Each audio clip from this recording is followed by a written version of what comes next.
জয়া আহসান কবে বিয়ে করবেন? বিয়েকে ওল্ড স্কুল মনে করেন জয়া আহসান। বিজ্ঞাপন, টিভি নাটক কিংবা সিনেমা সব জায়গায় জয়া আহসানের সমান উপস্থিতি। সৌন্দর্য আর ফিটনেস মেনটেন করে চলার কারণেও তিনি থাকেন নেটিজেনদের আগ্রহের কেন্দ্রবিন্দুতে। গত কুরবানির ঈদে জয়া আহসান অভিনীত 2 সিনেমা মুক্তি পেয়েছে। দুটি সিনেমাতেই তিনি গুরুত্বপূর্ণ চরিত্র রূপায়ণ করেছেন।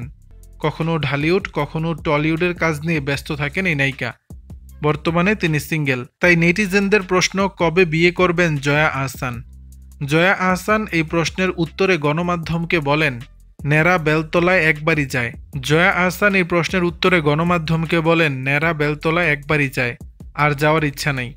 আপনারা যারা যেতে চান তারা যেতে পারেন, নিজ দায়িত্বে, আমার এতে আগ্রহ নেই। এর আগে জয়া আহসান সিচুয়েশনশিপে থাকার ইঙ্গিত দিয়েছিলেন।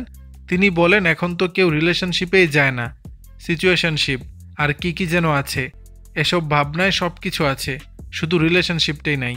এই অভিনেত্রী জানিয়েছেন তিনি পরিকল্পনা করে কিছুই করেন না। যদি কখনো মনে করেন যে সিঙ্গেল থেকে ডাবল হবেন তাহলে হবে, তবে আপাতত তার কোনো পরিকল্পনা নাই। আপাতত তিনি সিঙ্গেল আছেন এবং শান্তিতে আছেন। দর্শক, বিষয়টি নিয়ে আপনাদের মতামত জানাবেন নিচের কমেন্ট বক্স।